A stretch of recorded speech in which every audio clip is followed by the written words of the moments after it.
What up, New York Giant Nation and football fans all over the world? It is your boy, Mac the Giants fan. I got my super dope co-host with me, Adam Costas.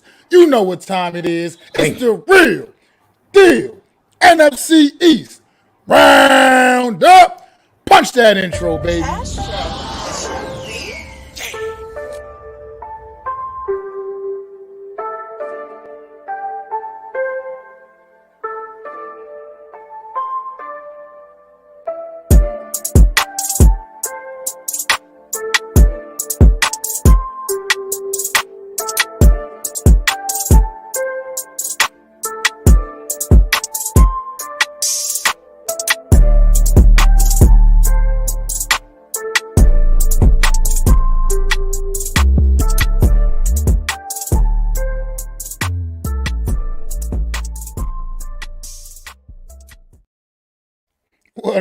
What up, everybody? What is going on, Adam, man? How are you feeling?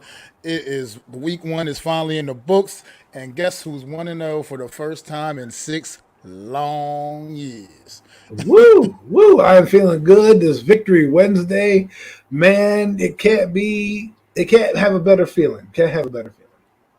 Absolutely not, man. It just felt good getting a win week one, being over 500. Hey, even we're in first place for 1 week. First place, baby. First place. Our record's better than half the league. We got a better record than half the league right now, bro.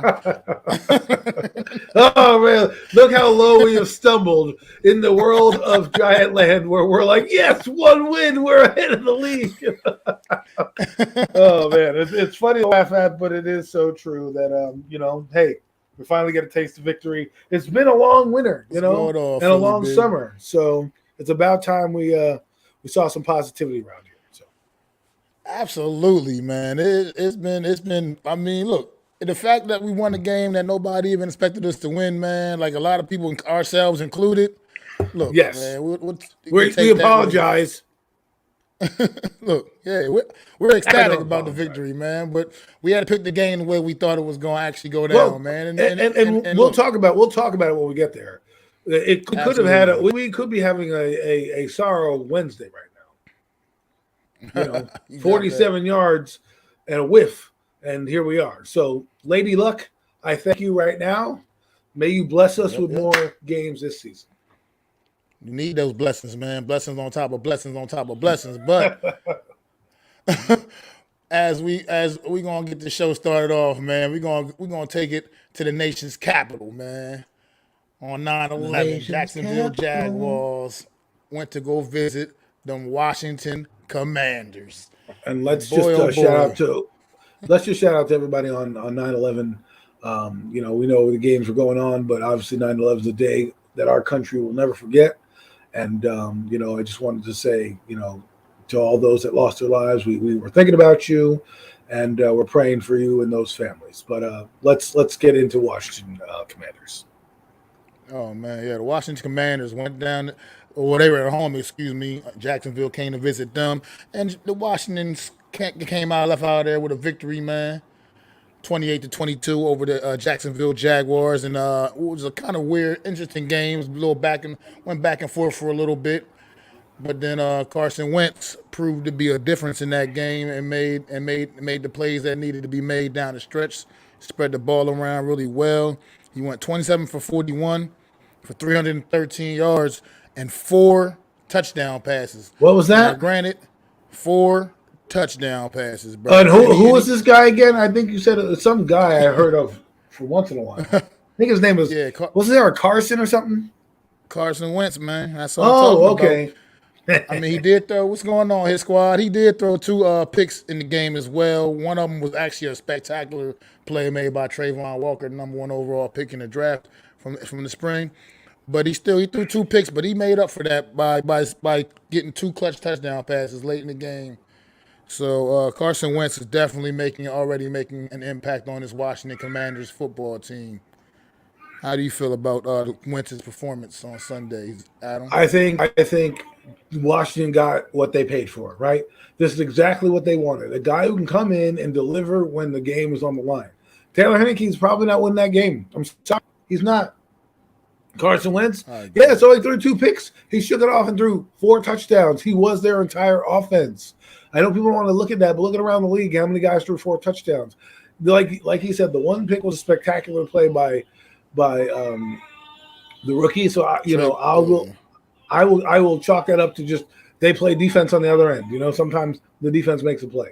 The other one I didn't get to see as much, and I don't know who made the pick, so I can't really comment on that, but I did see the overall game, and I think this is what you want as a Washington fan, right? If you couldn't have drawn up a better stat line, if you had told me, I'm not a Commanders fan, but if you had said to me, and I'm a Commanders fan, Carson Wentz game 1 is going to give you 313 yards, 4 touchdowns, and you're going to win, you would have taken that out the gate.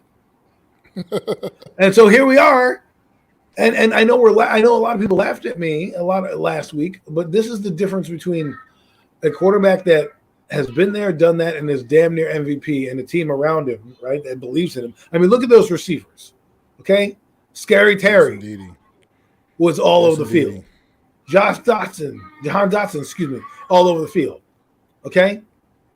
They spread the ball around. As well. Yes. Samuel as well. He spread the ball around very well to his receivers, man. So to me, this is what you didn't see last year out of Washington, right? You didn't see this spreading the ball around. It was kind of 1 or 2 reads, and then don't make a stupid play, right?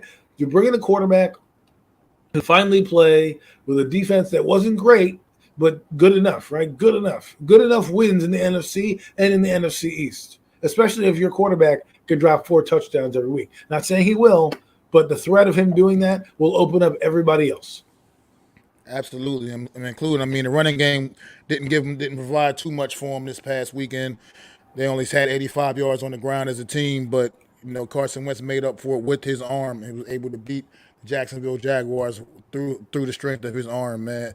Like we were just saying, spread the ball around really well. All 3 of his top receivers all had gotten to the end zone. Jahan Dotson in his NFL debut made it there twice in the end zone, 2 touchdowns on his NFL debut. You can't say more about this Washington receiving group, what they did, man. He got the ball to 7 different receivers, man. It was just they spread around. Like said, they didn't have a 100-yard guy.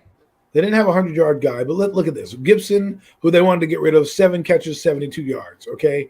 He didn't have a lot of rushing yards, but he averaged 4.1 yards a carry. That's going to be good down the stretch. He had about 58 yards, which isn't great, but, overall, they were close to 80 or 90 yards rushing, which allowed them to do what they did. But they gave the ball to Curtis Samuels, but they gave Terry McLaurin 2 catches, a touchdown. Curtis Samuel, a touchdown.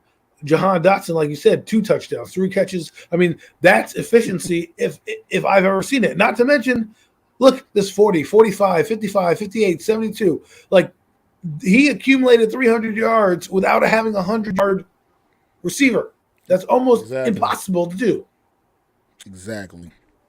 And he didn't just lock in on Terry McLaurin and try to force feed the ball to Terry McLaurin all day long. He utilized everybody around him, the entire team, the entire receiving corps. So, dare I say, he rose above the competition and played and made everybody else better.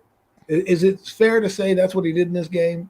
Because if you look at his numbers here, Mac, if you look at these numbers here, rushing 58 yards, that's pedestrian, right? 17 yards by Curtis Samuels on, 12 yards by Carson Wentz, 8 yards. They didn't even really have they didn't even have 100 yards rushing. Yet here he is, just dinking and dunking to his guys, Gibson, McLaurin, Samuels. And at the end of the day, they win the game. And somehow, with his whole stat line here, he ends up with 300 yards and 4 touchdowns.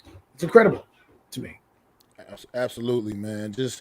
We've been talking about it all off season. People potentially sleeping on this Washington team, man. And Carson Wentz is definitely he's just a major upgrade, man. That has to be taken seriously, man. And I know that a lot of people, particularly Eagle fans who have to have their scorn views lovers on Carson Wentz, have their views on Carson Wentz, man. But the reality is, this guy is still a very capable quarterback in this league, and he proved that once again on Sunday. And one last thing I want to say is, think about this, right? The other guy on the other side for the other team was Trevor Lawrence, and his top receiver had 17 yards on 6 receptions. So you can see the difference between a guy who was a veteran. I mean, he did spread the ball around too, but you could just see the difference between a veteran player in Carson Wentz, where he somehow without even knowing it, thrown for over 300 yards in the game, right? And here we are. Yeah, Meanwhile, absolutely. Lawrence had one guy that he predominantly threw to. Mind you, he also had over 100 yards combined rushing with his team, right, including himself. So there was a lot of factors in this game that should have went Jacksonville's way. But you look at the two quarterback performances, the offense as a whole. Carson Wentz is not on the field. Washington is probably, the doors are probably blown off. So I just wanted to show you what a quarterback can do when he's given some time, some weapons, and a different situation.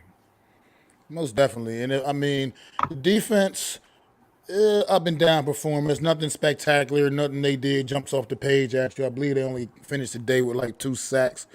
But I think they just need to truly find their identity again, man, because they still have a lot of talent up on that front line, on that defensive line. Secondary is not totally horrible. And their linebacker plays a little, linebackers might be a little bit on the suspect side, but at the same time, this defense just really needs to find their identity again, I believe, and that could happen. I mean, that could with more reps, more time together out there on the field again as the season progresses, and maybe when they get Chase Young back in the lineup healthy, that'll definitely help their cause too. What's going on, Big Pat? Thanks for Well, stopping in, bro. Montez, I'm not Montez Sweat. Their two big D tackles ended up with a sack. Their moneymaker cornerback had 8 tackles, right? So, they got guys there that can play. Let's see if they can find themselves. Let's see if they can find themselves and what they're doing, because you never know what's going to happen, right? It's only week 1. There's a lot of things happening, and they gave up 22 points, but at the end of the day, that's about 3 touchdowns. You don't want to do that, but their quarterback scored them 4. Right. And if you can outscore your opponents, things are going to change for you. Right. If you're starting to get leads in games, things are going to change for you. So the defense may change up. Now, as for Chase Young, I don't know. I think they're going to have to manufacture some pass rush. You know what I mean? Maybe we're going to have to dial up more blitzes, because I know he had a setback and things like that. I don't know if he's going to come back fully healthy, and that's a guy I want to rely on right now. What I would try to do if I'm Washington is I would try to figure out who my best defender is right now and try to in the guy. I know they're a little banged up on the D-line. I know they lost a few guys here and there. Jonathan Allen and Deron Payne are still capable players. Montez Sweat is capable as well. So we'll see what happens going forward now that they have a little momentum on their side. They're 1-0. When's the last time we could say that about Washington? I know we're talking about it. We mentioned earlier about the Giants, but when can we say that about Washington? So, the march begins. We'll see what happens. But I think good start for Washington, good start for their quarterback, and we'll see what happens the rest of the way. Absolutely, man. They are a part of a 3-way tie for first place in the NFC East after Three-way week tie. 1. So they're sitting. That's right. That's right, Giant okay for fans. right 3-way now. tie. But you have any more final thoughts on this the Washington Jacksonville matchup from Sunday, or we can We can to the move on, next but my game? fanhood's going to say, watch out, Washington. We're coming. That's right. And so we will move on to the next game on the slate, which was the Philadelphia Eagles taking a trip out to Motown. And Motown. this game was enjoyable for me. I actually Barn enjoyed this burner, game. I man. mean, Barn it burner. was a fun game to watch. Especially if you're like a power running game, man, because you got that from both teams in this game. Both teams ran the ball down each other's throats. And it was a long day for both of Well, these defenses. and the quarterbacks were efficient. Yeah. Jalen Hurts, 18 to 32, 243 yards. And he had added 17 carries for 90 yards on the ground. So 300 yards of total offense from one player. Seems like it's pretty good. Pretty damn good. Jalen Hurts was pretty damn good. I don't know how long he can sustain that. I mean, 17 carries for your quarterback. I believe that was the most carries out of anybody on the team, actually. Yeah, he had more carries than all the running backs. But he's effective. He knows how to protect himself when running. He's a good athlete that protects himself pretty well when running, and he's hard to handle when he gets out in open space. So, but I mean, think about this, right? Trust in him to do that. They had well over. Miles Sanders had 96 yards rushing. He averaged 7.4 yards a carry, which is insane. Somebody play defense, please tackle somebody. My God, Jalen Hurts had 17 carries for 90 yards. So 2 men alone had over 180 yards. And they're over 200 yards rushing between the 3 players. Kenneth Gainwell, 5 carries, 20 yards, and a touch. And look at this, touchdown. I mean, the only touchdown he didn't do was throw one. So there was 4 rushing touchdowns in this game, and that's a lot. And Jalen Hurts was part of that. And if you can get – I'm not saying you're going to get 90 yards of offense, but this is the difference when we talk about quarterbacks. I can dive into this a little bit, Mac, right? Yes, go ahead. Go for it, Okay, yeah. So Jalen Hurts is different than Carson Wentz, Daniel Jones, and similar to Dak Prescott, but I think Prescott's more of a passer. And what I'm saying is, if this guy does this consistently, putting up 240 yards and having like 60 yards rushing and maybe a touchdown and a couple touchdowns throwing, he's going to be a dual threat, which means like he might 20 touchdowns and 10 interceptions.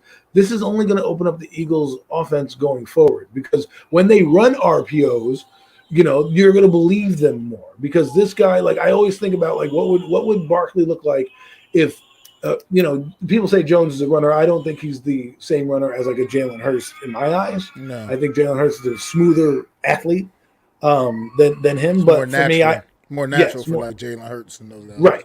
So for me, I understand doing that. And so to me, like if I'm a defense, that's what I have to worry about. So you're already taking a defender off, right? As opposed to the Giants, who their quarterback, you know, is best suited for being in the pocket and not necessarily doing RPOs all the time.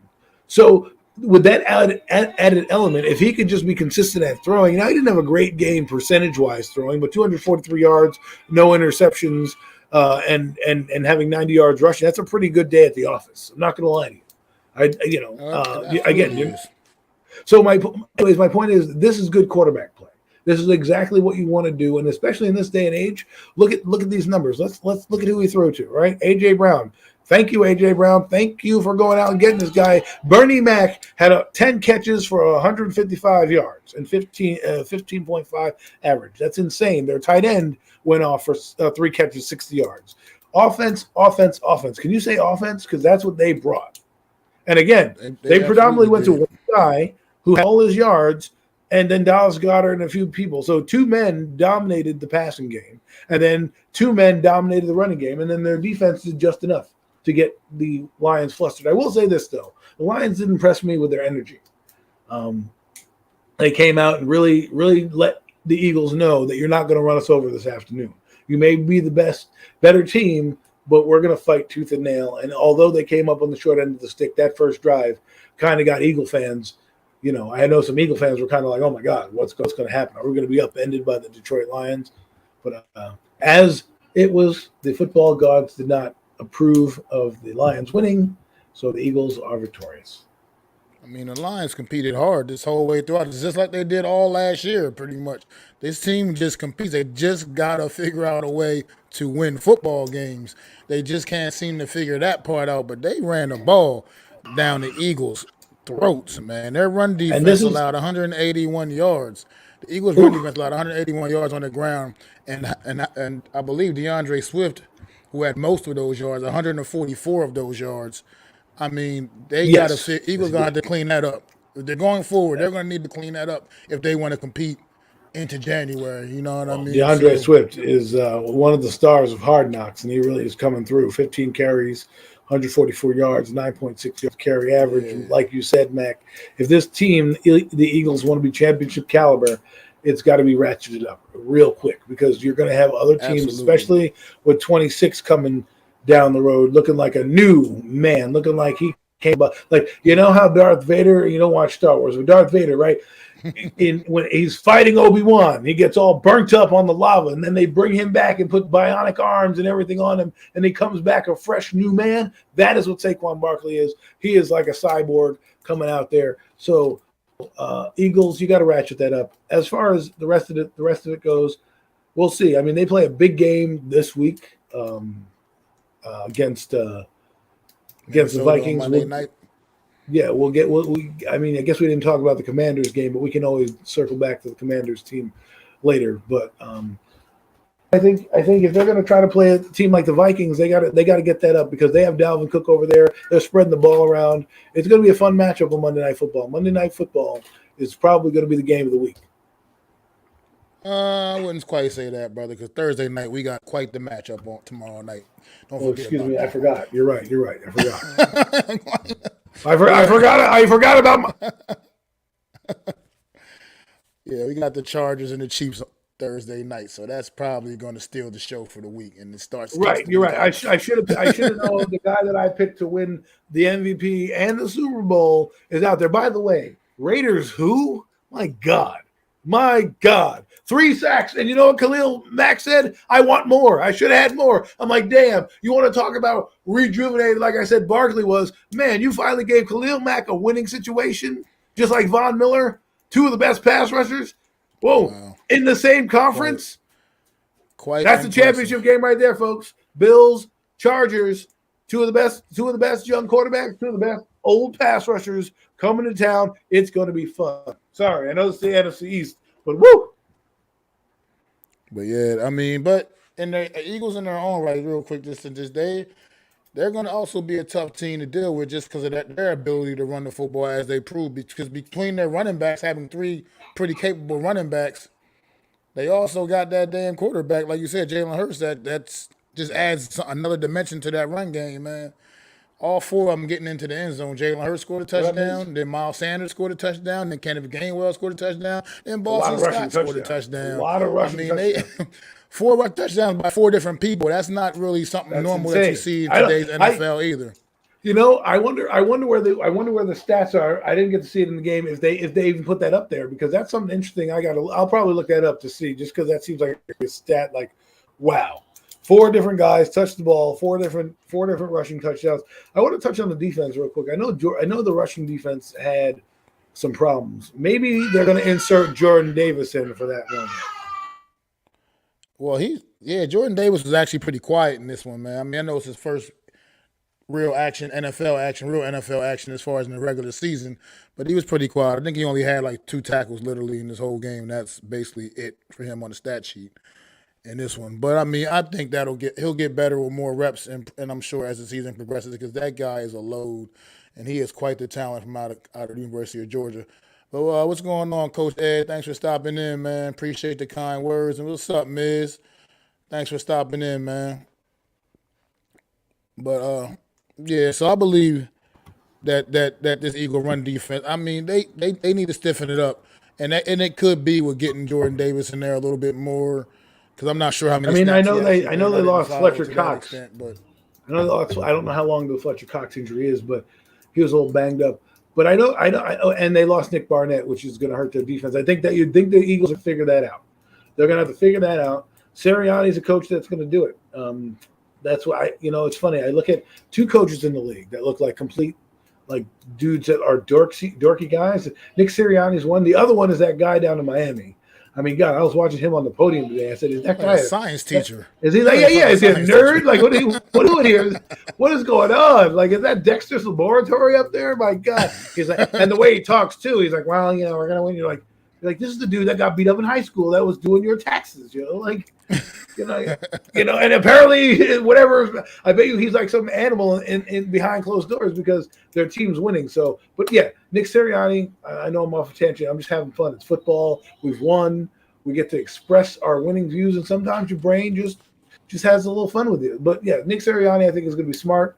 He'll make adjustments, and I really want to see what they do against the Minnesota Vikings on Monday night. Because big game. Absolutely, man. This got any more final thoughts on these Eagles, or before we wrap, move on from the Eagles? Well, Eagles, I'm just going to say this to you. You may be sitting in second place after the weekend's done. Oh, sorry. Just thought I'd shout that out. Right on. I mean, right now, the Philadelphia Eagles are also sitting in a 3-way tie for first place in the NFC East. But we're going to move on to bigger and better things. And that is the New York Football Giants. Big Blue, people. Traveling bigger and better. Down to Nashville to take on them Tennessee Titans. Whew. And yeah, I'm representing in every way for the NFC Offensive Player of the Week. Yes, sir. Number 26. Yes, sir. Is back. I think he is better than ever. Pay that man. I got this draft hat on. I had to dig out the old draft hat from his year he came out. I had to get one of the old Saquon T-shirts on. Yeah, represent for Saquon Barkley Here he because goes. he was by far the player of the game.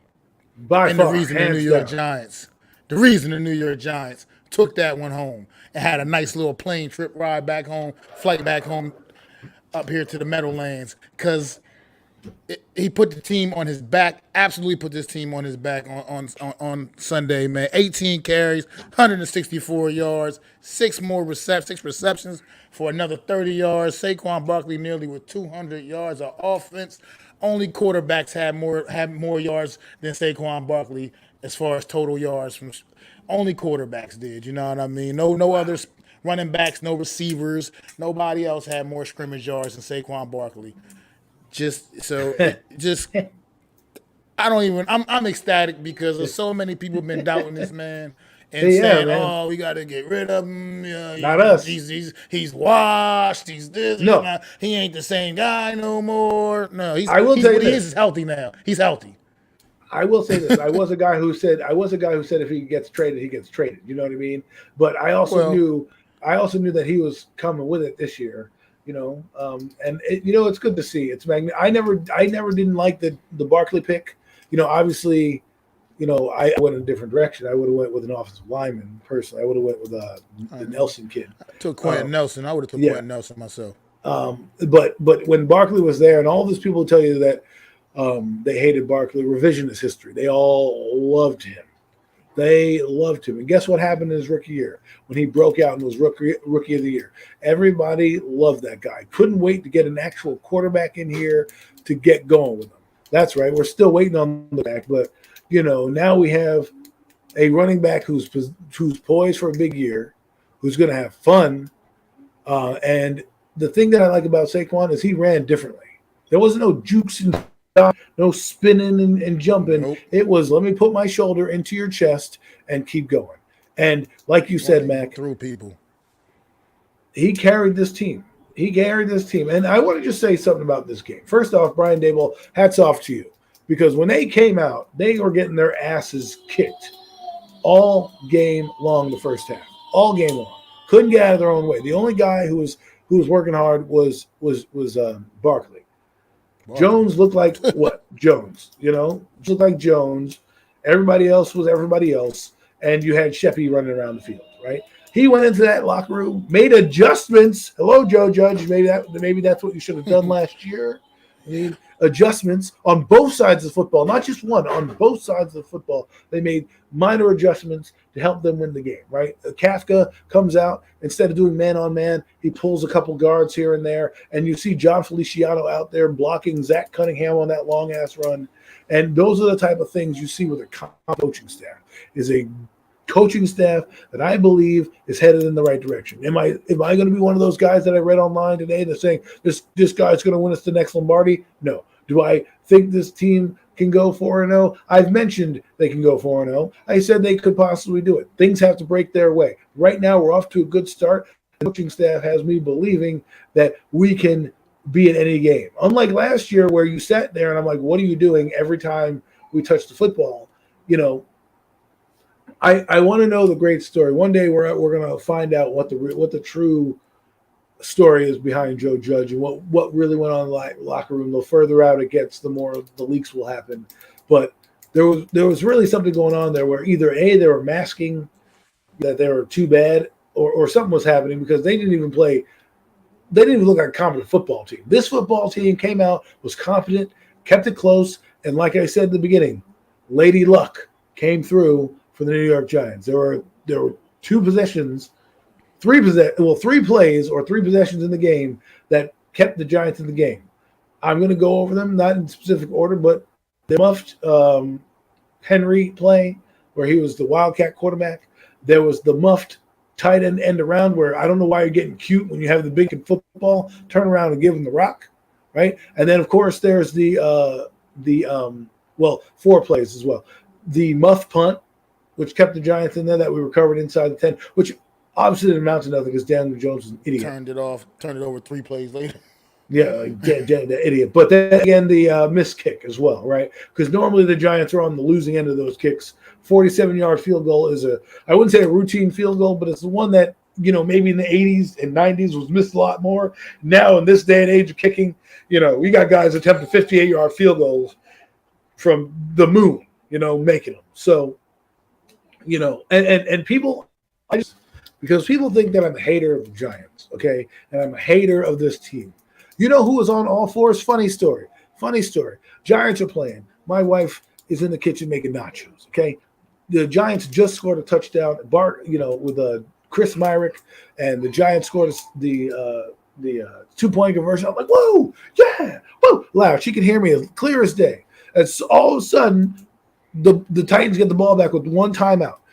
They're moving the football downfield, and we'll get to the last drive in a minute, but they're moving the football downfield. Kyle Phillips catches that deep bomb, and I'm on my knees going, no, pounding the floor as hard as I can like a lunatic, right?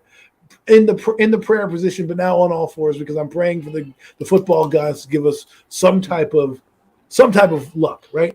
My wife is walking in with the nachos. She saw me on the floor. She immediately turned around and walking back out. Like, now's not the time to eat, right? Especially with the game on the line. So there I was clinging to hope, and the Giants win. And who gives out a loud, scream? This guy. So before you guys, kick me while I'm down or try to get at me because I give you a real take, know that I'm just as lunatic and crazy about winning on Sundays as you are.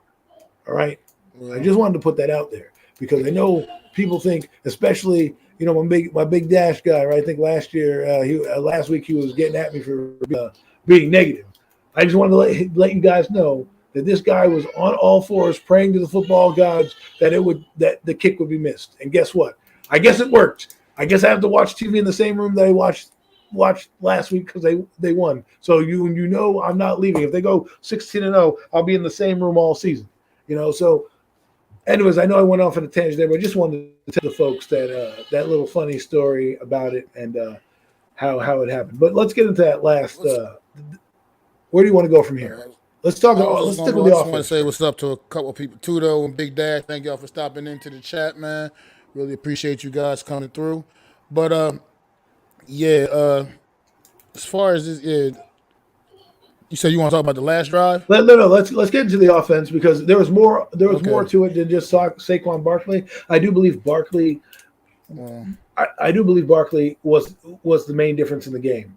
He absolutely was. Without Barkley, I don't think the Giants win this football game. Even if they did turn it around, let's say in the second half, I don't think Matt Burrito would have had the same impact. But I dropped G's numbers: 17-21. 188 yards, 2 touchdowns, an interception, a fumble, a lost fumble. Then he also added 6 carries for 25. Oh, we're going to this guy? We're going to this guy, man. We got to go to this guy. We can't talk about the offense and not talk about this guy. Well, I'll let you go first, and then I'll give my assessment. And I'll spoiler alert, it's not going to be the greatest, but the worst. Look, do the numbers jump off the page at you? No, they absolutely do not. Do they? But I'm gonna tell you what does jump off. I mean, like I said, I'll mention this. My take on Daniel Jones' performance.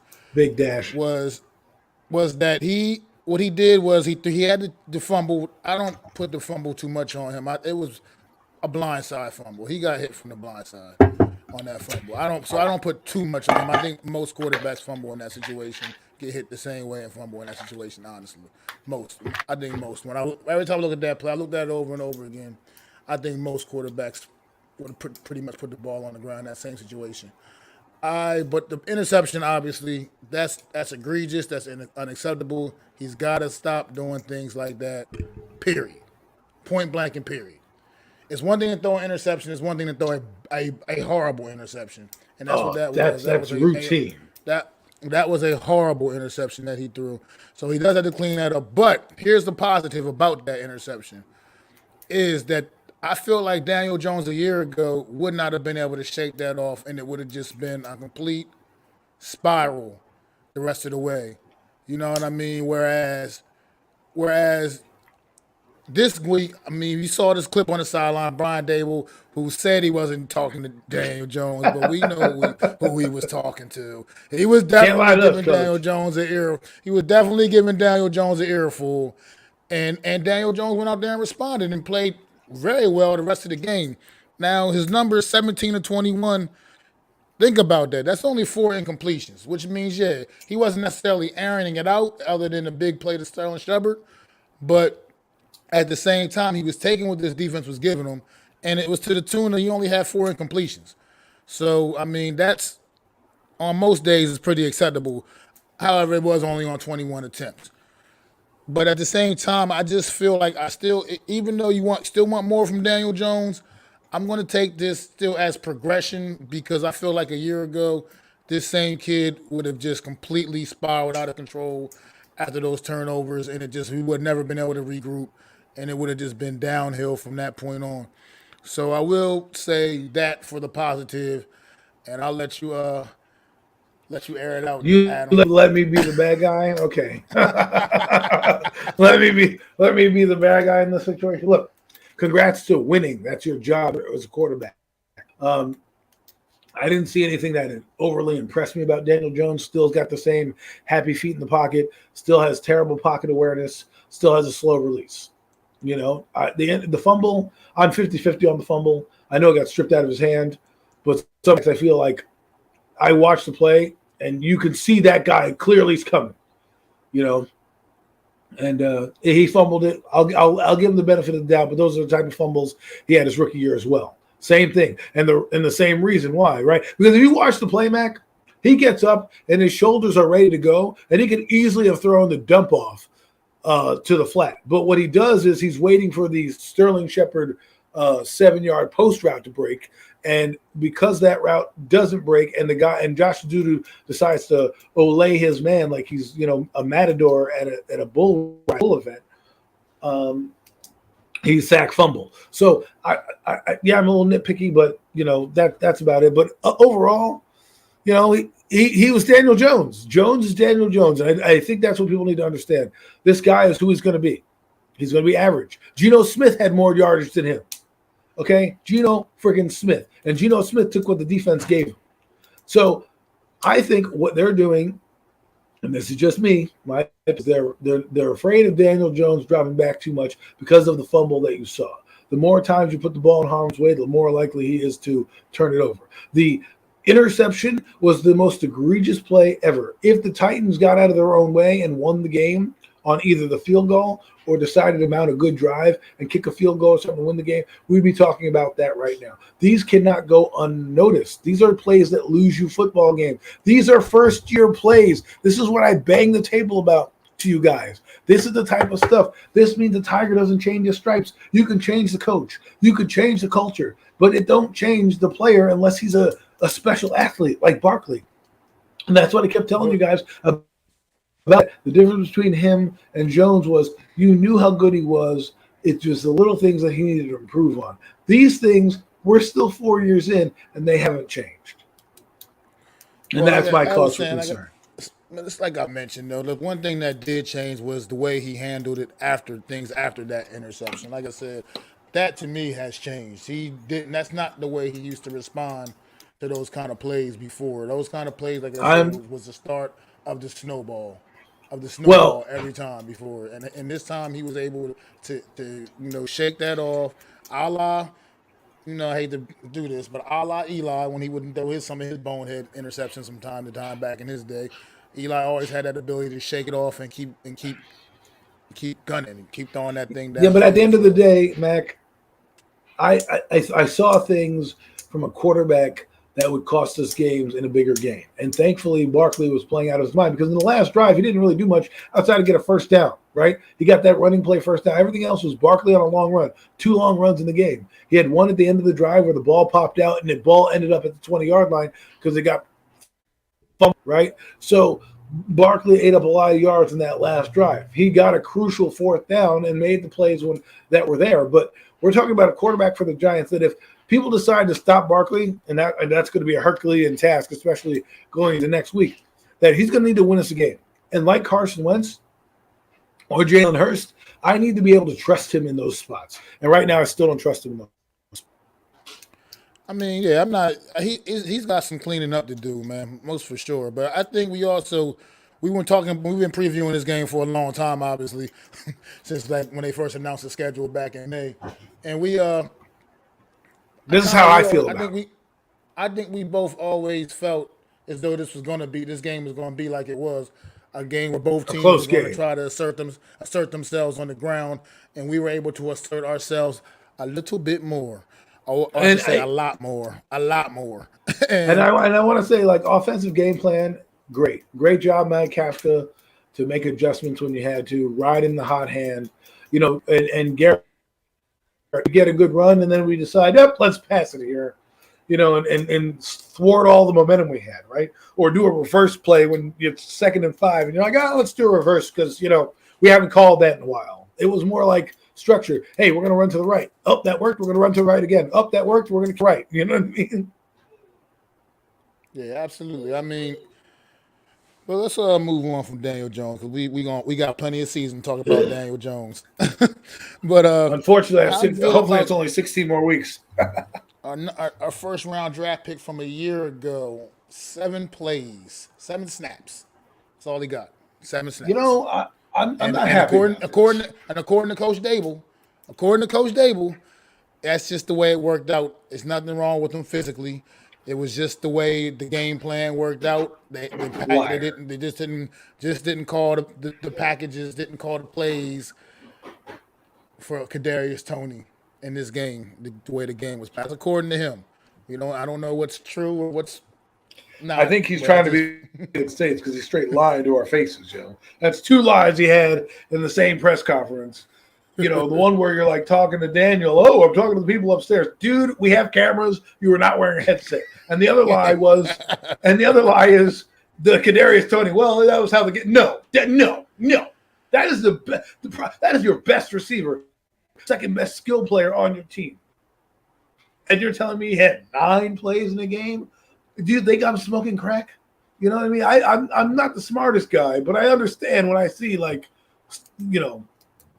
stupidity. I mean, this guy is trying to tell me that Kadarius Toney, the most electric receiver you have on the team, who, by the way, in his 2 plays, looked electric, okay? Looked like throw the football. And then he went back across the field, 55 yards, and then juked everybody out and got a 6-yard gain. And I'm like, why are you not on the field? And then the other thing that I didn't like about having Kadarius Toney in on 9 plays is, what do you think Carolina's going to do if you only run him 9 plays? They're just going to key on him as a gadget guy. That's what you just made Kadarius Toney. You made Kadarius Toney a gadget guy. Plays back when he was in the game, they were not even fooled. Tennessee was not fooled. They weren't fooled. There's a reason why the play didn't work to throw to David Sills. Well, look. That question has been brought up to Brian Dable multiple times already in these last couple of days. I'm going to put my trust in these coaches because I believe we're going to see a lot more Kadarius Toney on Sunday. I'm just going to put my faith in these coaches that we're going to get this man on the field because, like you said, he's dynamic with the football in his hands, and there's just no denying that. That play where he was supposed to throw it, wide receiver he's supposed to throw the football or whatever, he made a very good decision there by not throwing it and tucking it and getting what he could get. And he turned a play that should have been a loss into about a good 5 yards or so he got on that play. And that's a big play in the game right there, right? I think we will go down and score on that drive as well. So that's a huge play in the game that nobody talks about. Like, if that guy decides to trip on his own self or doesn't have the running acumen that he does, maybe that's a 5-10 yard loss. And you know how the Giants do. The Giants do when they're third and long, right? So the thing that I want to see about Toney is don't lie. Things happen with Toney, right? Every time he's not played or his name is brought up, the following weeks he's featured, right? He's going to get traded. Next thing you know, he's there singing Kumbaya and rainbows at the OTAs. Next thing you know, he's here and there. All of a sudden he's back in the game, right? We're not going to trade him. This, that, and I'm just thinking there's so much drama already with this guy that if play him. I don't care if you hate the guy or if he's not smart. The guy's electric. You know what old coaches would say to you? He proved he was smart on that play. Right. That play proved how smart he is. Right. So the thing is this. My thing is this. Old coaches, you know what they would have done in the 90s? They would have punt return. They would have put that guy on a bubble screen. They would have just been like, let's get this guy the ball, not put him in on 9 plays and make him a decoy on 7 of them and give him the ball twice. No, they're going to say he's in 9 times. We're going to feature him 9 times. Because I think that's also what held the offense back a little bit too is, Sterling Shepard, love him, doesn't get great separation, had a great catch and broke a tackle. Love the guy. I think he's a Giant for life. But the other receivers didn't do much. Galladay can't get off the line to save his life. I mean, they did a play. Go watch Talking Giants. They did a play where Kenny Galladay is supposed to do a clear out, and he's running in to Sterling Shepard because he's so damn slow. Okay? So if you can't run him in the slot to run these plays and make him like the outside guy, we're in the red zone, and not once did I see a 50-50 ball thrown his way. Not once. It's like, what do you got this guy? Back shoulder pass to Barkley. and that right. interception. And that's another thing. That's another thing that blows my mind. You throwing, okay, a guy who's not naturally put his body in those positions and can contort those ways, right? Like, yeah, Barkley can catch the ball in the backfield, but how many backs can really go up and get a jump ball? Not many. Larry Centers, maybe. I mean, that's the one back that comes to mind. Not many people do that. So, I need you to do more. Even his 2 catches that he had, it just looked like there was a defender around.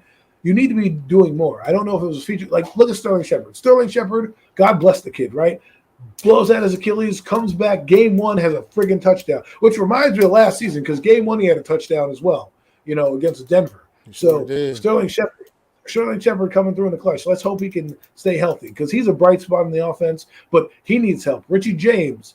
How is Richie James out-snapping Kadarius Toney? Another question I have is, what in the hell is Darius Slayton doing on the damn roster if you're giving guys like David Sills more burn than him? Look, I don't understand that either, but I'm assuming we're going to definitely see Darius Slayton. Then again, I can't say that for sure. Who knows what their plan is with him? I don't know. He was a healthy scratch on the inactive list this past week. I'm just don't know what they're really doing with this guy right now at this point.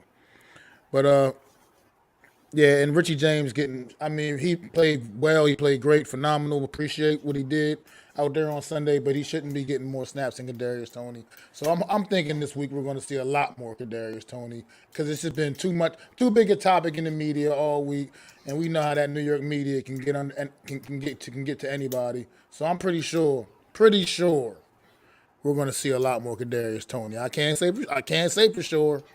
But I'm pretty sure Brian Dable has already had enough, is tired of addressing questions about that very topic. So I like to think that we're going to get him on the field a lot more on Sunday and get to see that electricity that he brings, man, to this team.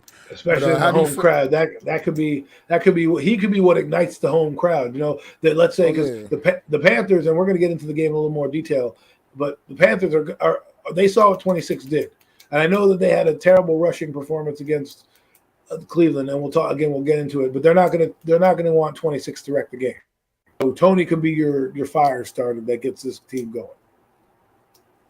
But yeah, let's on to the defensive side of football, man. How you feel about? I feel like this defense also did play very admirably, man. Going against the Tennessee Titan offense, which is not a juggernaut offense, but they got one of the best running backs in all of the NFL. And for all intents and purposes, we shut Derrick Henry down, man. That defense, for the most part. 21 carries for 82 yards might be a good day for some. That's not a good day for Derrick Henry. That's called shutting Derrick Henry down. that's what that is. And well, they did a great job. Yeah. I mean, they sold out to stop him, right? They sold out to stop him. They put 8 and 9 in the box. They did what they could. I like what they did against Henry. I'm concerned about the pass defense because Hill was, he's not the greatest quarterback, but he was hitting the passes when he needed to hit them. I mean, you think about in the third quarter, the Giants tied the game up with Sterling Shepard, the deep bomb. And it's as if the Titans were like, oh, you could score 13 points. Watch, we went down, bing, bing, bing, bing, touchdown, Tennessee, right? So, work on that. Unfortunately, the unfortunate part right now that I heard is Aaron Robinson is out. So, he played an admirable game. I think he will I don't know if he'll be missed. I don't know if he played good because Robert Woods is a little bit, coming back from an injury, or if he, if he was really that good, or if Robert Woods is really that bad, or a combination of both. But it's a blow to us. Baker Mayfield, again, we'll get into it more, but he's got a lively arm. So we'll see. And our tight ends cannot cover for nothing. They can hit people, but they cannot cover for nothing. Austin Calitro. You mean our linebackers? And Ted Crowder. You said tight ends. You meant linebackers. Oh, sorry. I meant to say our linebackers can't cover for shit. They can't cover tight ends, nor can they cover running backs out of the backfield. That's been the Achilles heel too, man. It's been a big Achilles heel. Well, I think that's where you're going to attack this defense, Mac. Is like that's why Carolina kind of scares me, and we'll get into a little detail. McCaffrey is a very skilled receiver out the backfield, man. He comes up definitely one of the best running backs out of the backfield, if not the best running back out of the backfield. Honestly, when it comes to the passing game, so. We got to get a little bit more pass rush. I know that Leonard Williams and Dexter Lawrence did their job in terms of stopping the run and clogging up the holes and making it muddy for the running back. But we need Ryan Tannehill got sacked once, and it was only a sack because he was like negative half a centimeter. Okay, basically got no yards in that play, and it was Tommy Foxon touched him down. We need the court. If quarterbacks are going to sit upright, I don't care who you are. We're going to have a long day at the office. It just.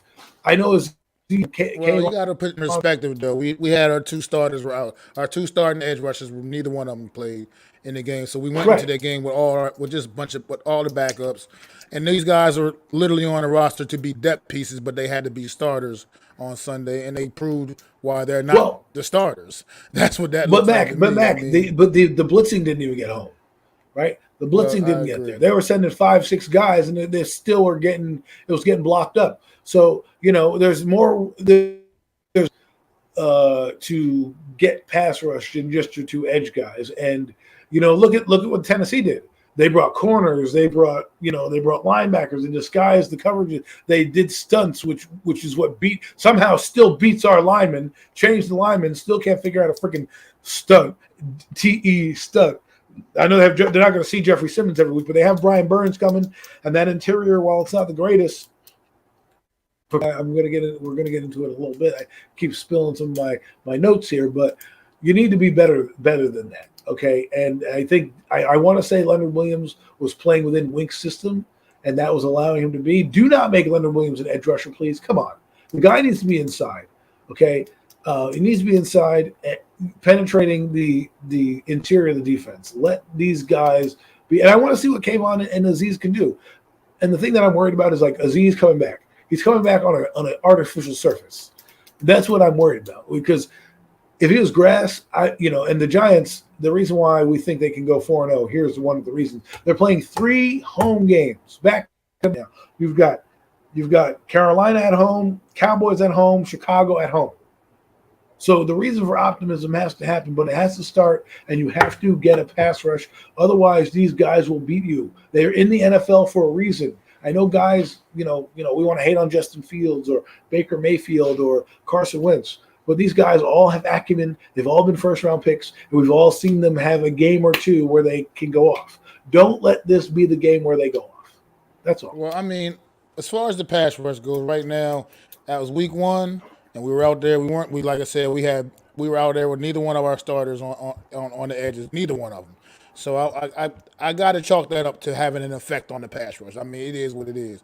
I think most teams, if the Chargers went out there without Khalil Mack or Nick or Joey Bosa, then their pass rush is going to also not be the same. You know what I mean? So but let me. I'm not going to disagree with you there, but you got to manufacture some pass rush. I get what you're saying. Look at Von Miller and Khalil Mack. They basically destroyed the games for their respective teams. I get it.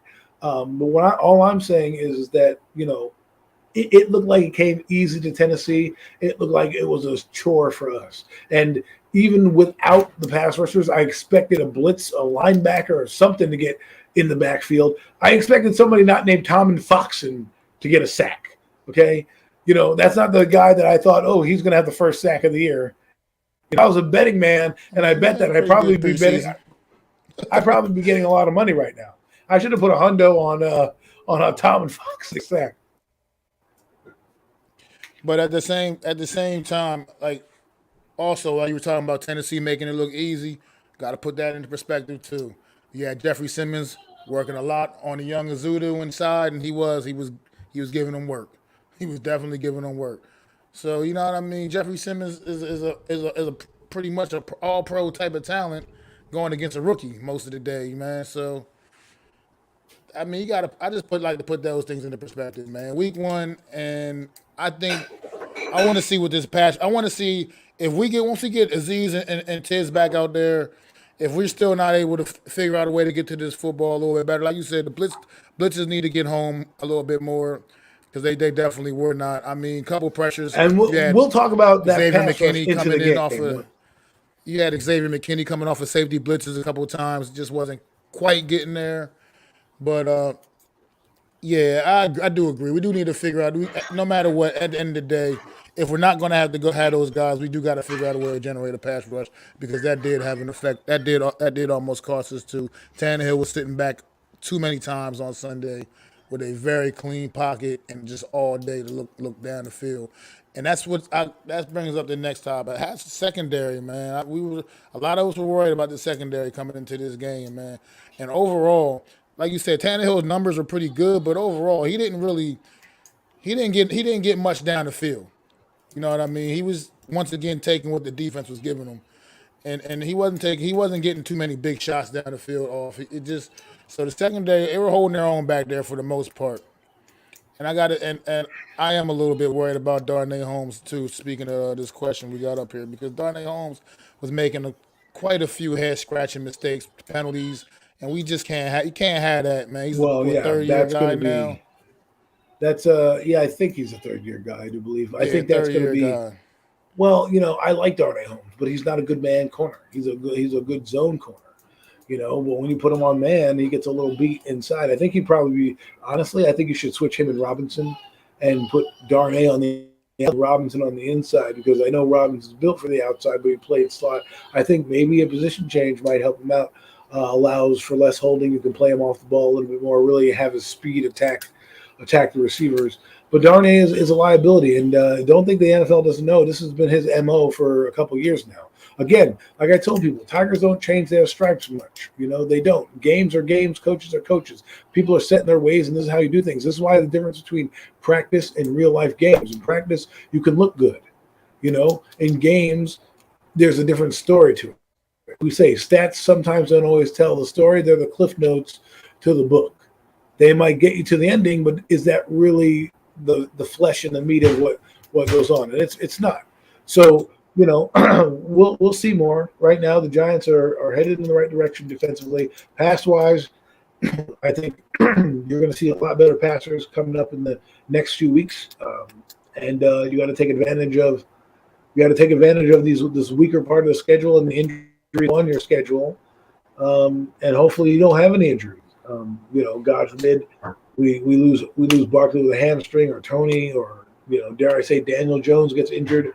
Like his normal time, because that guy, the one thing I will say, and we'll move on to the last game just because we want to get into these matchups.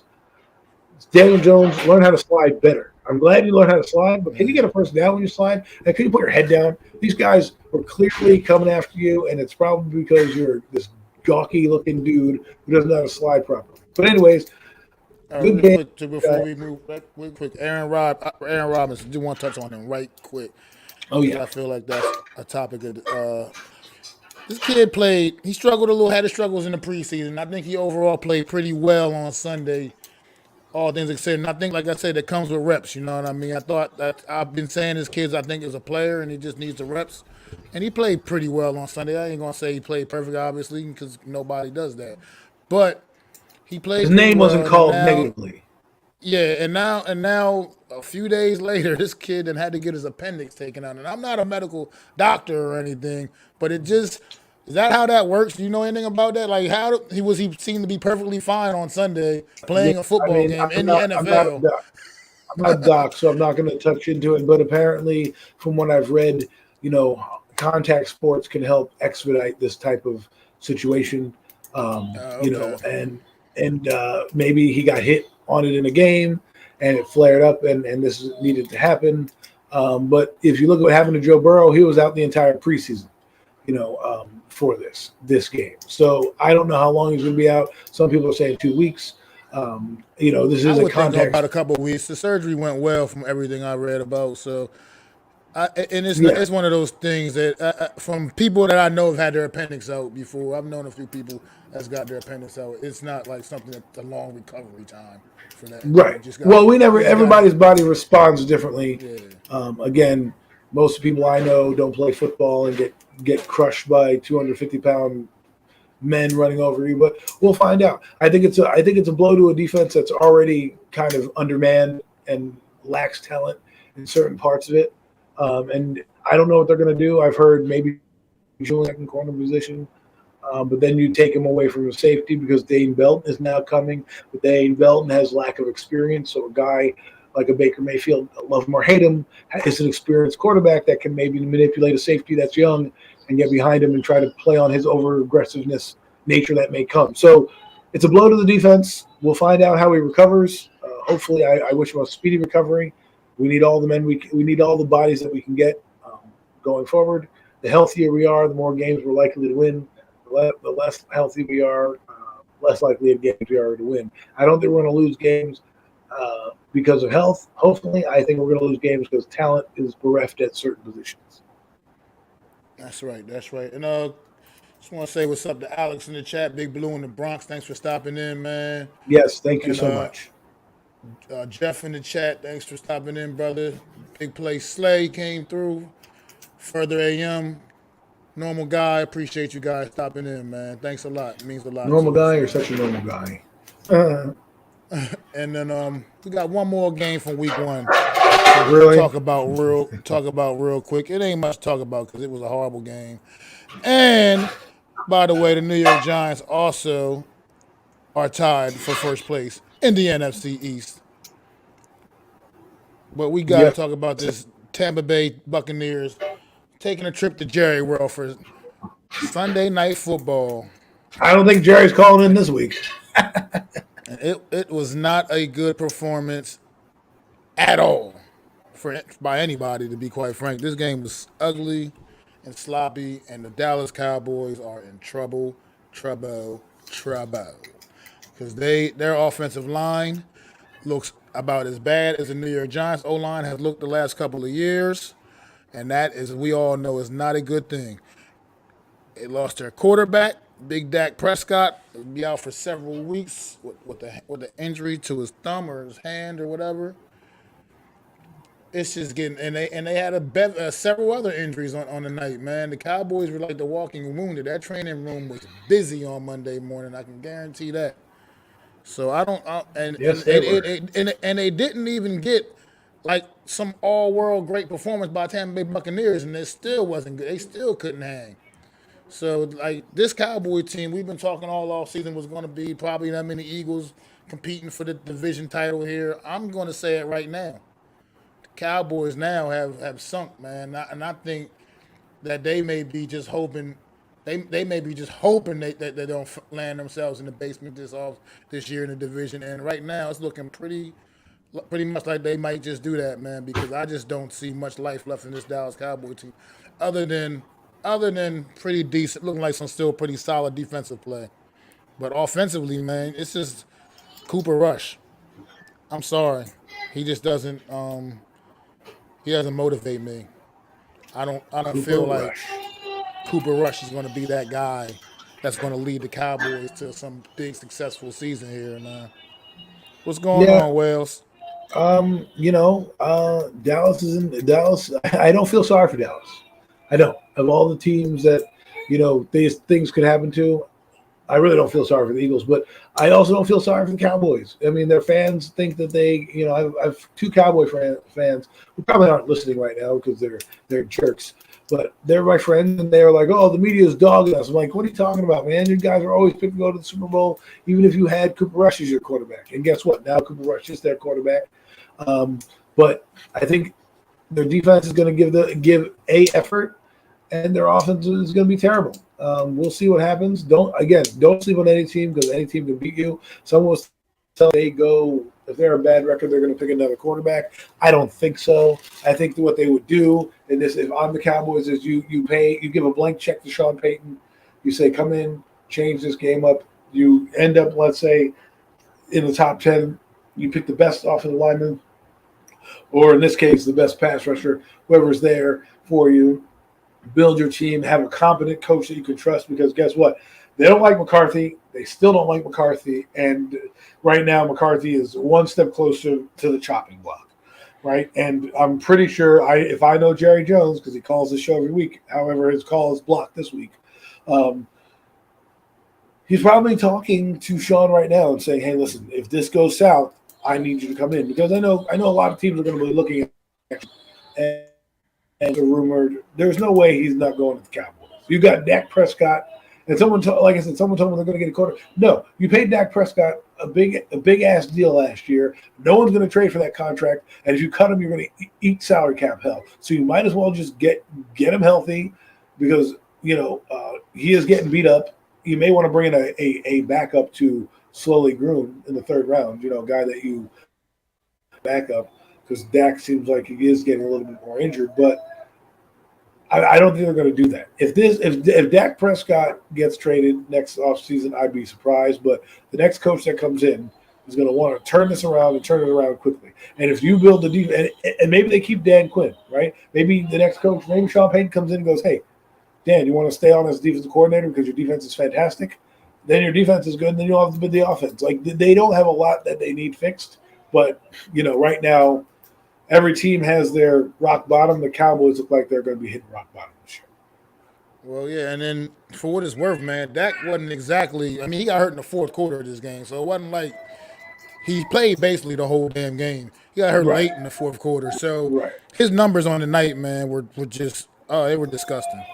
Absolutely disgusting. 14 of 29, 134 yards, and 1 interception, man. Doesn't sound like Dak Prescott type numbers, but that O-line was brutal. And the fact that they couldn't seem to generate much of a run game, that also did not help. Only 71 yards collectively on the ground. You got Zeke and Tony Pollard in that backfield. You got to do more than that. And I think they will make a stronger effort to do a little more than that. I don't think the Cowboys are going to lie down the first few weeks. If they're down like 0-8 or something like that, or 1-7, mailing it in. But the first few weeks, they're McCarthy and Jerry are going to try to push this team to believe that they could still win some games. And until they're mathematically eliminated, the Cowboys are still feisty. And as long as they have Micah Parsons on that defense and those guys to kind of, because defense can score too. They're not always going to be out of games, especially if they do what we think they're going to do, Mac, and that's, hey, let's run the football and let's do little screen passes and make the game easier. If they did that for Daniel Jones, they could do that for Cooper Rush. So it's just a matter of let's see them find themselves. Let's see what McCarthy can do. But he's on the hot seat. Absolutely, man. I really don't have much more about this game because it was absolutely 3 hours. I can never get. We can move on from them now. Because it was just not a good game to watch, especially being the first Sunday night game to kick off this season. Yeah, it felt different listening to Mike Tirico and Chris Collinsworth instead of Al Michaels and Chris Collinsworth, and it didn't feel like the marquee Dallas game. It felt kind of forced, to be honest with you. It probably would have been a better game to watch. I don't know if the Giants would have given this performance, but Tennessee Giants would have been a better game. And that's not. I know the Cowboys are a national brand, like the Lakers and stuff, but that game was boring. The Monday Night Football game was a lot better. Absolutely. Even I don't even want to talk about that. I can't. That's just ridiculous. That Monday night game was a joke. That coach, he wouldn't even have made it back to the airport. I'd have fired his ass. Hey, the worst part is when he comes back the next day. When he comes back the next day and said, "I should have did this." You're like, you should have just stuck with your guns, bro, and said, "Nope, I believe my decision, right or wrong," because I would have respected that. The fact that you're like, well, especially now after the press conference that night after the game, you were saying that's what you were playing for. You were playing to get in position for that 64-yard field goal. That's a whole nother topic. I don't want to get on that right now. Let's go to Washington. Yes, let's not the NFC East, right? Yeah, okay, we got Washington on Sunday. We're gonna be visiting the Detroit Lions in Motown, man. This right now, because I'm not 100% sure what the Detroit Lions really are, man. This team gave the Eagles everything they can handle on last Sunday and still came up short.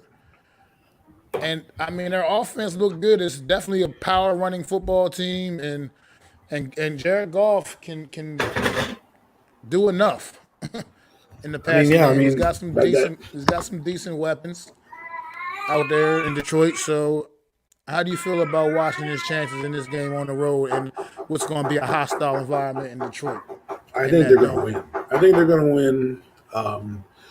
I think they have to play better defense, but I think they can win the game. I mean, Carson Wentz put up 4 touchdown passes, and Jalen Hurts threw the ball all over them as well. I think Carson and the Commanders are going to start to build some momentum here. I like the Lions, but I think the matchup right now favors the Commanders a little bit. I hope the Lions win, because that's better for the Giants overall. But I could also see, the Commanders building off that, and that's what they need off of a win.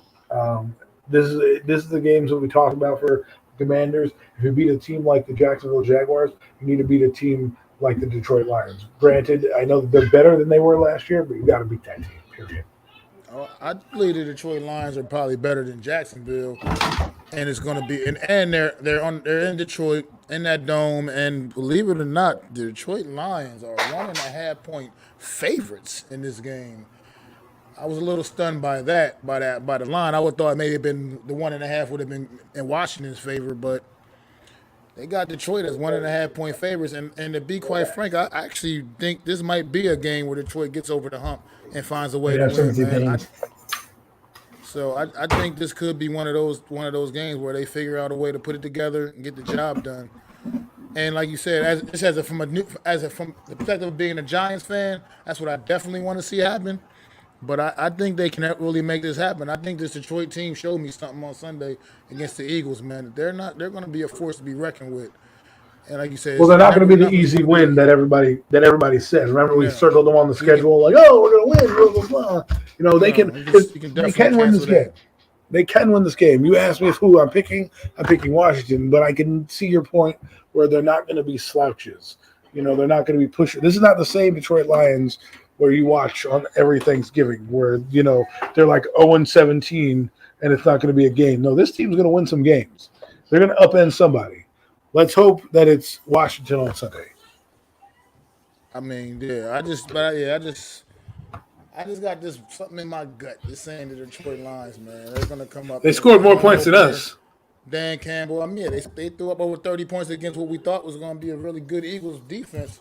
Ran the ball, like I said, right down their throat. So I just think this Detroit Lions team is going to figure out a way to get it done at home in front of their home fans and knock Washington off on this night, man, this week. All right. Well, we differ on the games, but yeah, Carson. I do believe Carson Wentz could have a solid day, but I still think it won't. I think this week it won't be quite enough. I think this week Detroit's going to edge them out, man. Not saying it's going to be by a lot. This could be another game similar to the game they just played, except they figure out they get there on the winning side. I think Detroit's on the winning side of this one. Another close one for them. Yeah, I you said all that can be said. Absolutely. So, where do we want to go next? Where do we want to go? Let's get these guys out the way because I hate talking about them. Let's get to the Cowboys out the way. Them briefly. Yeah, let's get these Cowboys out of the way. Cincinnati Bengals visiting the Cowboys. Both of these teams had absolutely weak ones to forget. Well, yes. One more than the other. The other lost in heartbreaking fashion. Well, yeah, but they also lost in shocking fashion considering how bad their quarterback played in stretches of that game. So Joe Burrow, I don't think Cowboys, you can count on Joe Burrow coming out with another 5 turnover performance or 6 turnover, however many turnovers he had. Yeah, I think 4 interceptions and they fumbled. You cannot. 5 turnovers. You can't expect him to come out and do that again. So, Well, think about this, Mac. He had his appendix taken out like our boy did, right? He didn't play 2 months of training camp, whether you want to believe that would need him or not. But then all of a sudden you're like, all right, here, 9/11, play a football game. You know what I mean? Like basically 3 days of practice. And let me tell you, he practiced. It's probably not that hard of practice. Practice Wednesday, probably not that hard of practice. Practice Thursday. Nothing like you would have seen in training camp. And then you ask him to come out and play a game. I didn't expect that bad of a performance, but I can understand why. Now, like you said, I think the Cowboys, for some reason, this is the kind of game the Cowboys win off of adversity. I don't know if they will, but I could see them winning. I'm not picking them to win, but it wouldn't surprise me if somehow by hook or by crook they stole one from Cincinnati. That's just how the Cowboys do things, you know. I would be more leaning towards that more if Dak Prescott was healthy coming out in this one, looking to rebound from a bad performance last Sunday night. But with Cooper Rush, man, I got to see Cooper Rush. I mean, I know he apparently had one good game in his career against Minnesota or whatever a couple years ago or something. But other than that, I got Cooper Rush, man. Just doesn't, like I said, nothing about this guy I feel like nothing about him is scary, nothing about him intimidates you, nothing about him is gonna make you. They're just gonna load the box up and make sure Zeke and Tony Pollard don't run wild on him, you know. So I can't pick Dallas to win this one here, man. Not coming out there led No, by I'm Cooper not picking Rush. them to win. I'm just saying, in the history of the NFL that I've been watching, these are the type of games. I don't think Cincinnati's going to come out and want to lose. Going 0-2 in that division, you're probably buried yourself coming out the gate. So, Now, with that being said, though, I was going to say T. Higgins also, I don't know about the status of T. Higgins yet. I don't know if he's clear of concussion protocol. He had left the game in the first quarter on Sunday in their game against Pittsburgh with a concussion. I'm not sure if he's going to be cleared to play this week or not. That could also. Do you really think they need him to win this game? Well, I'm just saying he's a big factor. He's a big part of what they do. You know what I mean? Offensively, I know they still got Jamar Chase. I know they still got Joe Mixon out there. Tyler Boyd. I get it. Joe Burrow's gonna look to rebound regardless. I get all of that. But T. Higgins is a big part of what they do, and that any little bit that can help the Cowboys out, they're going to take any little bit they can that they can, and that would include if T. Higgins is not somebody else, an extra weapon that they don't have to account for. You know, I'm just trying to throw him a bone. I'm not. You're really digging there. You're really digging for the scraps. Hey, look. You're throwing him a crumb right now, Mac. Not a bone. You're throwing him a crumb. Like there's T. Higgins with a possible concussion. You want to eat this little morsel or not? You're basically, if this was the jumbo chicken box from KFC, which is delicious, by the way, I suggest you get it. KFC's not giving me any plug, but it's just good. You are giving them the tiny little crunchy, fried giblets that are at the bottom of the box of jumbo chicken. That's what you're giving. You're like just a taste, but not really the real thing. You know what I mean? Well, look, I'm just saying. I was just a little something. I mean, I get it. It's not going to make that much of a difference, honestly. T. Higgins, I mean, I'm not saying T. Higgins wouldn't make much of a difference. It would just probably add to the destruction of the Cowboys on Sunday by the Bengals if he was playing. The fact that he's possibly not playing, the Cowboys do got. I mean, they can. At least they can focus more. They can definitely focus their attention more on stopping Jamar Chase. I'm sure they've got their voodoo doll of Joe Burrow. I'm sure they got their voodoo doll of Juju of Joe Burrow trying to stab him right now. We get to see a little Jamar Chase, Trayvon Diggs matchup going on, man. Let's see what you made of, Trayvon Diggs. Oh my God, I can't with the Cow. I don't even know how to go with this because it's like I want to say they have a chance, and then I look at it realistically, they probably don't have a chance. I just don't see it, and one of the main reasons, honestly, forget. You got Joe Mixon, Jamar Chase. We talk about those guys for days, obviously. But Joe Burrow, their quarterback, this guy had I would assume that's his worst career game as a pro so far. Yes. last Sunday, statistically at least. So I feel like he's going to come out and want to make it his mission to absolutely destroy this Cowboy defense. And I think he's going to get the job done, man. I think he's going to do it. I think Mixon's going to run hard. He's going to open up things downfield for Jamar Chase, Tyler Boyd, and I think those guys are just going to dominate, man. I don't honestly. I'm not even giving the Cowboys any chance in this game. And they're playing at Jerry's World, but I don't care. I think they still lose by double digits. And it's not even me being a hater. It's just the Cowboys got a lot going against them right now, man. Besides all the injuries, the fact that you don't have your starting quarterback, your offensive line, you're going out there with a backup quarterback and a shitty offensive line. That's not a good recipe for to win a football game. It's just not. It's absolute. It's so. No. I can't. I just can't. I see Cincinnati winning this one by double digits, man. Yeah, I kind of agree with you there on that one. So,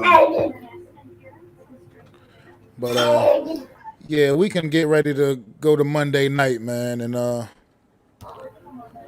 Minnesota Vikings. Minnesota Vikings traveling over to the Philadelphia Eagles, man. This is a rematch from the NFC Championship game in 2018. Yeah. Not a lot of people are on that team from that team, but it's going to be a good one. It's going to be right now. People are loving the Vikings, and for me, it's one of those games where we'll find out how well they do. People are saying they're Super Bowl contenders now. They're going to beat the Eagles, and we need to watch out for them. So this is a statement game for those Minnesota Vikings. Will they hold up, and will they? Because right now, if the Eagles lose to Minnesota, it's not really a big deal, right? I mean, it's going to help. It's going to hurt seeding wise. This is a game. It's not the end of the world, though. Yes, maybe we're counting the Eagles out because remember last year the Eagles had that crazy game that they played. They won against Atlanta where they were like throwing the ball all over the yard, and then next week they came at home again, and they've had a better showing the next week. So I expect them to have a better showing. I just think Justin Jefferson and those guys are going to be a little too much for the Eagles to handle. This is not the Detroit Lions. They gave up 35 points to the Lions. I'm not saying they're going to give up 35 points, but I can just see this being a tougher game for them to win. One big difference in this one is this one's in Philly. This one will be in Philly, out in the elements a little bit. It'll probably be a little brisk Monday, and I'm not sure what the weather report is. But it's been getting a little more brisk as of late over here up here in this Philly area, in the Philly region. So it'll probably be a little brisk little Monday night game. Since Minnesota's a cold city, we get a cold weather state, but they play in a dome. They are a dome team. So playing out there in the elements in the outdoors could affect them a little bit. Now, here's what I will say, though. The way the Detroit Lions ran the ball on the Eagles, if they don't clean that run defense up, I mean, it could be like serious business, bad business, because if you get Dalvin Cook going, then that's only going to make it even that much easier for Justin Jefferson, who doesn't even need that much help. You know what I mean? You don't want the gritty to be happening in your end zone. Yeah, but you don't want to make it easy for him. And Adam Thielen is also still a more than capable receiver as well. So the Eagles do need to figure out a way if they don't get that run defense in check. And as long as they do that, man, if they can do that, I do give them a good chance in this game in their home opener on Monday Night Football, man, because this team is still loaded with a lot of talent, and I know they played a close one against Detroit, and this Minnesota team we like to think is a better team than Detroit, but it was week one, and a lot of people had a lot of teams across the league had those week one rocky moments, So I do believe that the Eagles can really hang in here with Minnesota, but Minnesota's offense looked downright scary on Sunday against the Green Bay Packers. And their defense was good too, man. Don't get it. The defense crushed. Made Aaron Rodgers, have his bitch fits on the sideline. We finally got to show bitch fit Rodgers is what I'm going to call him, because that's what he usually has is a bitch fit, and that's what he had on Sunday. And because of the Vikings defense, and we'll see if they can make a bitch fit happen out of Jalen Hurts too. about Jalen Hurts, good, bad, or otherwise, he really is not. He really is a smooth operator when it comes to the quarterback position. Doesn't let too much phase in, either good or bad, and it's just kind of interesting to see. And we'll find out what happens on Monday. Excuse me. Yeah, Monday night. It'll be a fun one, but I do believe Minnesota goes into Philly and wins and picks up the W, man. And once again, not speaking as being a hater, man. I'm not. I'm just based off of what I looked at from week one. Minnesota seems like they might be for real this year. To be quite frank, they've been like they're always a pretty solid team that just keeps coming up a little bit short. But I think as long as they can keep the injuries limited, that offense, like I said, that offense looked. Oh God, Justin Jefferson almost had 200 yards receiving on Sunday against the Green Bay Packers. And the Green Bay Packers defense they're not exactly slouches on that defense. So, that was impressive. It was an impressive performance, man. So, and it was a divisional game. I'll give them that, the familiarity they had. yeah, but I believe this Minnesota team will edge the Eagles out on Monday Night Football in Philly. Which would if that all this happens, what I predicted so far, we'll have all three of these teams going to the Cowboys will go down to 0-2, and then Eagles and the Commanders would would even up at 1-1.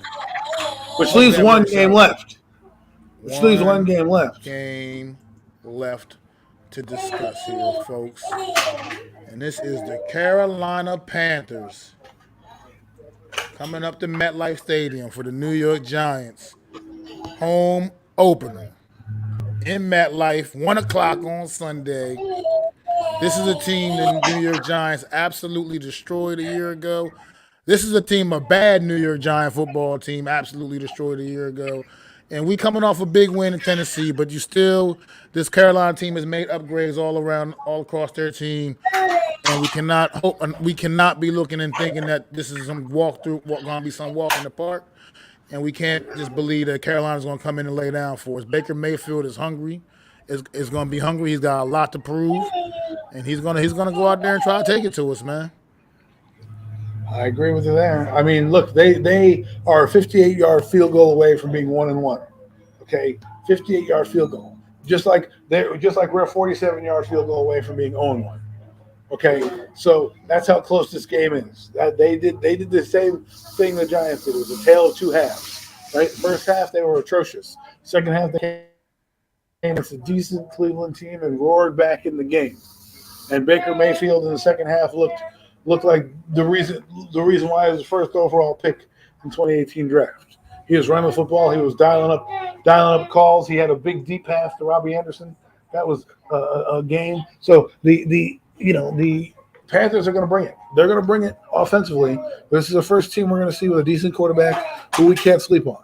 Okay, we explained to you what the weaknesses are for the Giants, and if we want to believe that the Giants are going to go 4-0, it starts right now.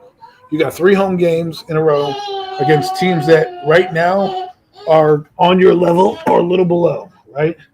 And what I mean by a little below is like the Dallas Cowboys have now come back down on your level, right? Because their quarterback situation is in flux right now, so that's a winnable game. Hardest game on your schedule, and I'm not going to overlook Carolina. I expected them to beat Carolina, but I also know that Carolina's not going to lie down for us. They're not going to come in here and they're not going to be overwhelmed. You know that they're a second half team. They played the exact same game the Giants did. The exact same game. Except the only difference was they weren't shut out in the first half, right? And they damn near won the friggin' 58 yards. Remember, the Giants lost on 60-yarders and 59-yarders. So it's not always the case that these things go in. But that tells me that this team knows how to fight back from adversity. And I'll tell you what, their offense is going to neutralize the pass rush. How? Because they do a lot of 11 personnel. And what's that for you folks? It's almost a 5-receiver set. Except their 5th receiver is going to be Ian Thomas and Christian McCaffrey at certain points. And if they do the formation that I think they're going to come out in, which is like a 12 personnel or a big personnel, and then they motion so those linebackers. And they're going to try to get Ian Thompson on the linebackers. They're going to try to get DJ Moore on the backup corner to our backup corner in Aaron Robinson. So don't sleep on this team. I'm not saying they're going to win, but Carolina's hungry and they can score points and they can spread the ball downfield. You saw that a game against. By the way, Cleveland was an 8-9 team last year and a playoff team with Baker the year prior. So it's not like they were a slouch team, right? They played a hard-fought game. Baker is showing you he's fully healthy. He's going to make decisive decisions, and I expect his game from last week to translate to this week because he's going to play a team that's a little easier in terms of defense. He's going to play a team that's not as verse the same way, and their defense is not going to play the offensive line that they played against Cleveland. Cleveland has a great offensive line, and in turn has a great running game with those two running backs, and that's a fact. And our line, while good, will open up holes. And they did a great job against Tennessee, but I could see Carolina saying, "Hey, we're not going to let Barkley ruin this game for us. They're going to do everything in their power to stop us." So, Giant fans, go out and enjoy the game. Be loud, be proud, but don't overlook your opponent. Like I said last week, take it one game at a time. Know that people are going to start to get film on you, and they're going to expose your weaknesses. They didn't get to expose them last week. We lucked out last week to the stupidity of because 3 plays that were just dumb. The Henry play, you don't need to do that. The end around, you didn't need to do that. And the muffed kick, the muffed punt, that those things aren't always going to happen in games. The Giants capitalized on their turnovers. Don't lose the turnover battle, and for Christ's sake, don't lose the sack game battle because if Daniel Jones is getting sacked, that's putting the ball more in harm's way, and we can't give this team, unlike Tennessee, we can't give this team wins. We can't give this team any second chances because, unlike Tennessee, they will try to put points quickly. Well, they're gonna definitely try to get the ball downfield. That's 100% for sure. Yes. Baker Mayfield is going to look to air it out, and he's going to take shots. Whoever is going to be over there starting at corner in place of Aaron Robinson, he's going to definitely look to take shots, and more likely it's going to be in that direction. I don't think they're going to run the football in this game. I don't think they're going to run the football a lot in this game. I think they're going to be 11 personnel, and they're going to try to ISO McCaffrey on linebackers and get him the ball that way and do what McAdoo did. Go watch the film back in the day. McAdoo's running the same damn offense he ran with the Giants, except now he has the horses to do it. And what beats 11 personnel is a seam buster. That's why Evan Ingram was drafted in 2017, because in 2016 their weakness was they couldn't get a tight end down the seam to save their life. So they thought in 2017, let me get a seam buster and Evan Ingram. Well, guess what? They got 2 seam busters on this team. And what is the weakness of our Giant defense right now? So let's hopefully figure out a way to defend them, because they're going to throw the ball, like you said, all over the yard. They're going to try to neutralize the pass rush with short passes and doing 11 personnel to spread guys out and get the matchups they want. And we then need to combat that with tipping the ball up in the air because Baker is short. But on offense, we need to run the ball with Barkley. And if it's not going well, keep running the ball with Barkley, because this is a game where turnovers are going to cost you. You're not going to – the Giants – listen to this. The Giants lost the turnover battle, and they lost the time of possession battle, and they lost basically the sack battle, right? And they still won the game. So that's a great thing. That's not always going to happen. That's not a recipe for winning. So, Well, speaking of sacks, I was going to say this Carolina team did give up 4 sacks on Sunday, I believe, like 4, against Myles Garrett. Mayfield. But I'm saying, yeah, but at the same time, this team was they were sacked. They were quarterback. They were able to get to Baker Mayfield. If the Giants can figure out a way to do that as well, that can also, because Baker Mayfield is very, very affected by a strong pass rush as well. That definitely gets in his head. And he overcame that last. What I will set away for him to overcome, and he overcame last week. It may not look like it, but he did overcome in the second half. So I'm thinking that this game, I'm not going to sleep on Baker, because I think he's figured out a rhythm. I think the offense is starting to click for him now that he's been in it for 6 or 7 weeks now. We're starting to see what works, and I think we're gonna see a totally different Baker Mayfield on Sunday. And I wouldn't be surprised if this Panther team comes in here and puts up a good fight. Now, again, I don't think the Giants are that great, so I'm not going to say this should be a blowout win. But these are games the Giants have to win, and in order for us to be taken seriously. If the Giants win, if the Giants lose, I'm going to say, well, we're probably going to go 3-1 or 2-2 in the first four because again, Chicago upset the 49ers. So what that means is anything can happen. I mean, Seattle beat Denver, when no one thought they could win. So again, never overlook your opponent. The Giants are riding high right now. The Panthers season is basically on the line. 0-2, the probability of you getting to the playoffs goes down, right? So they know these numbers. I'm sure that Matt Rule, even though I don't like, I'm sure they're going to have these guys ready, and we'll see what happens. That's why we play the games.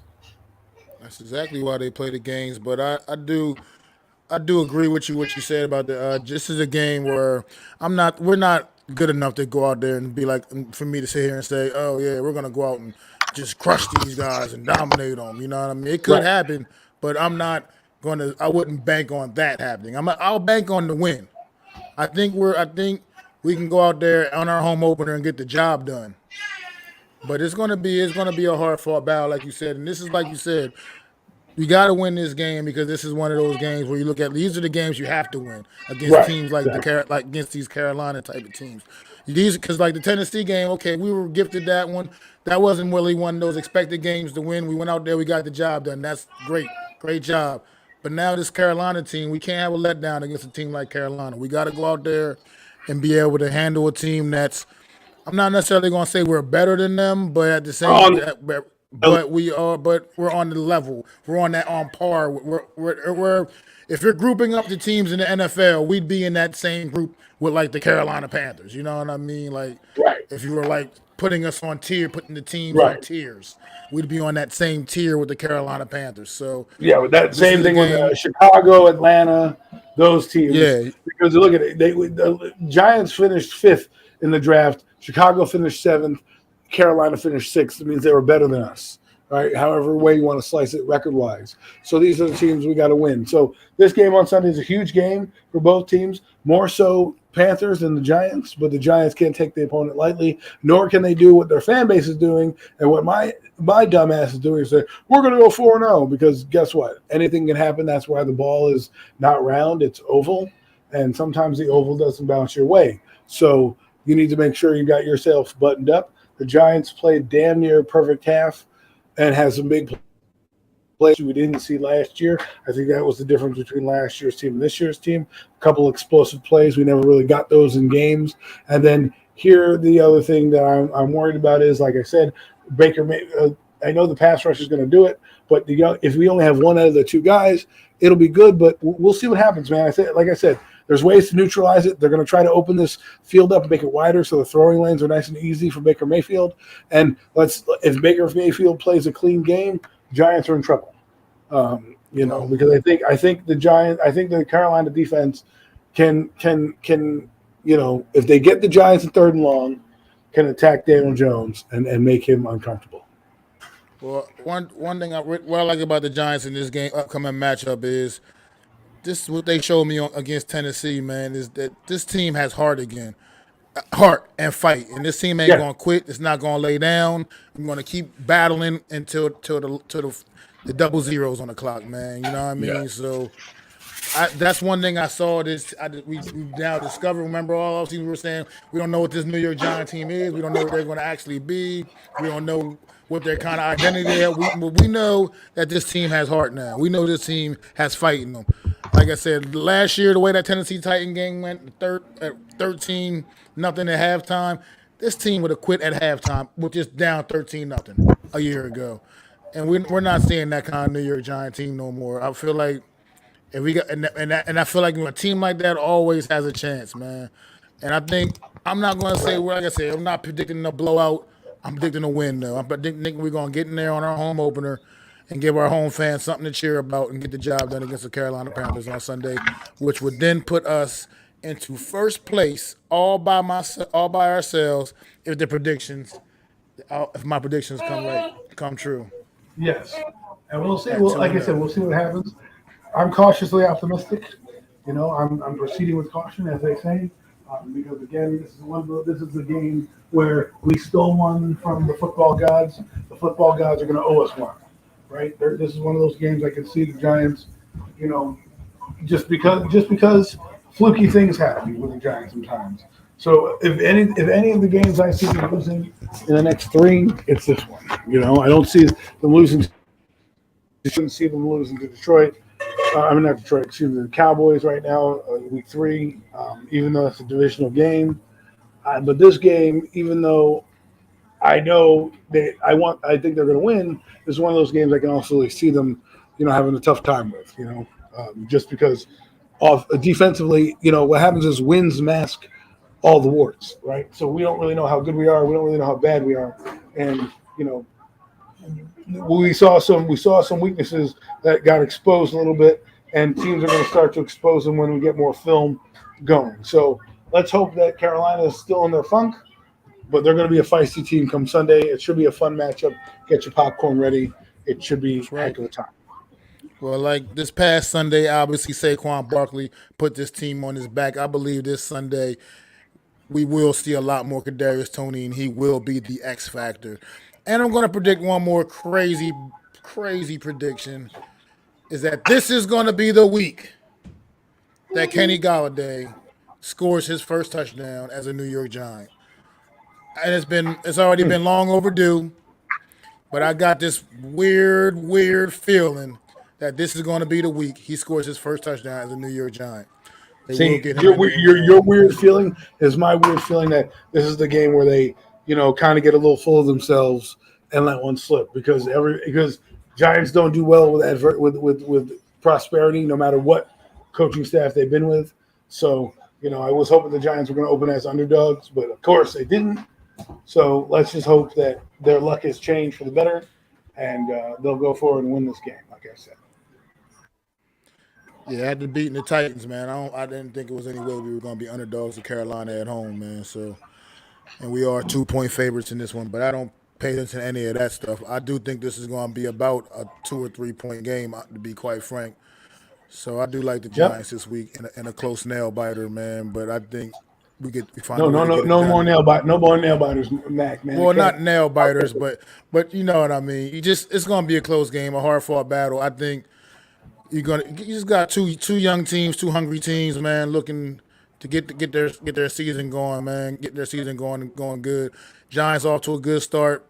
Carolina had a respectable showing against a better than people give credit to, a better than people give credit to Cleveland team. I think people thought Cleveland for some reason was just going to completely fall off because Deshaun Watson's suspension. No, that team has a lot of fucking talent on there. That team is loaded, and the Carolina Panthers competed with that team tooth and nail on Sunday, so definitely give props to Carolina for that. But I still think they come up short on Sunday against us New York Giants. And folks, that brings us to the end of the show.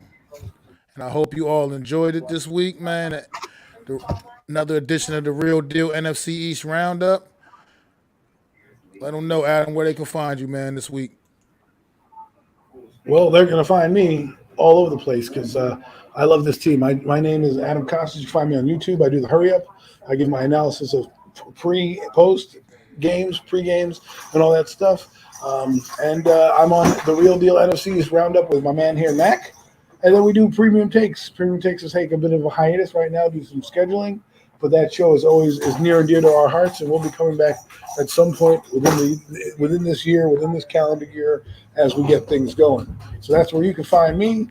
As always, I always appreciate Mac for having me on the show and letting me be part of this journey. And hopefully, you guys are loving our content so far. I think we're the best.